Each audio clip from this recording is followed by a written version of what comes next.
Yo, what's going on, guys? It is Sam. I hope all of you are doing it super great today. Apple just released the second iOS 12.2 beta today, and I didn't think there would be that many changes in this update. Turns out there actually are, so if you're excited for that, drop a like down below. It always helps me out. And of course, hit subscribe so you stay up to date on the latest iOS news. All right, so jumping right into things, if we head over to Control Center, this icon is a little bit different in iOS 12.2 beta 2. That's how the icon looks on iOS 12.1 or newer, and that's how it's going to look on iOS 12.2. This one's just kind of weird because it seems way too detailed and looks very out of place in such a small area. Now, if you force touch or 3D touch on here, you get the same icon before that like 2-line icon. If I 3D touch, would actually change into that icon. And I also noticed if you tap on it and then go ahead and start playing music somewhere, or actually AirPlay your device to one of your AirPlay enabled speakers, what happens is it pulsates blue just like that. It actually ends up looking pretty cool. I like that a lot better. It's a really well done animation, but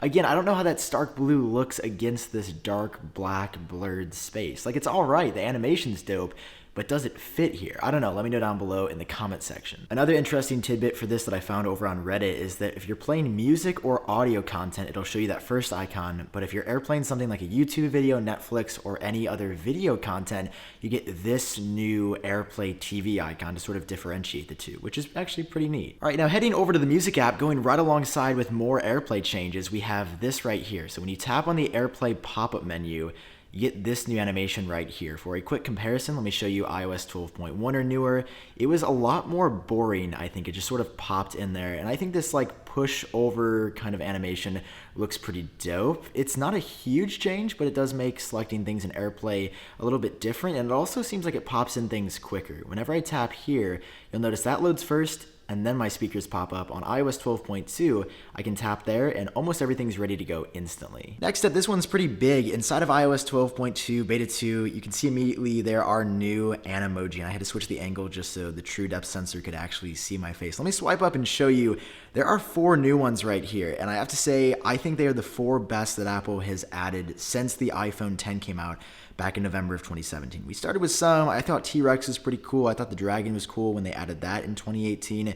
Giraffe, though, like, I finally feel like I'm represented on screen here, which is super dope. Big giraffe fan, definitely super hyped to see that that is finally here. You've also got shark, though. Shark is dope because its actual tail is moving along, which I think looks really cool. And of course, it reacts super well. You can even stick out your tongue, even though do sharks have tongues? I'm just gonna move on and act like I never actually asked that question. You've got an owl right here. This one's pretty adorable. Those big eyes, they're going right through my flesh into my heart. Very, very cute emoji right there.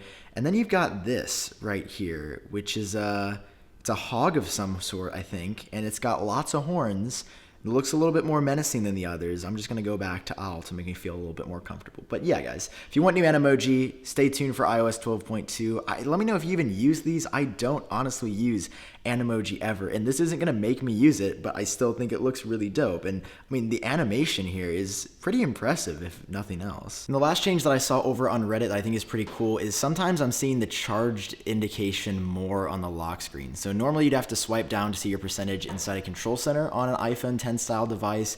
Now when you plug in, it looks like it's going to replace the date with how much your device is actually charged. And it's a little buggy right now. Like when I pull it out, it sort of still sticks around when I think the date is supposed to be popping up. But hopefully that stays at least when you plug in your iPhone to charge it, because there's been so many times I just wanted to see the percentage while plugging in without having to go into Control Center. And it looks like that's partially working now. And actually, as I was about to finish out the video, I found one other change here. So if you have an AT&T iPhone, you probably saw their super random 5G gimmick that they're pulling to make you think it's faster in 5G when it's not. It's just faster 4G LTE. Apparently, in iOS 12.2 beta 2, AT&T has updated some iPhones with that 5G icon, but nothing's actually changing. Like, your cell service is pretty much going to be identical to how it was before. And again, this is AT&T only right now. All right, guys, so as of right now, that is everything I've found inside of iOS 12.2. If you found any other changes, let me know down below in the comment section. Of course, if you learned something new, drop a like down below. It always helps me out. And of course, hit subscribe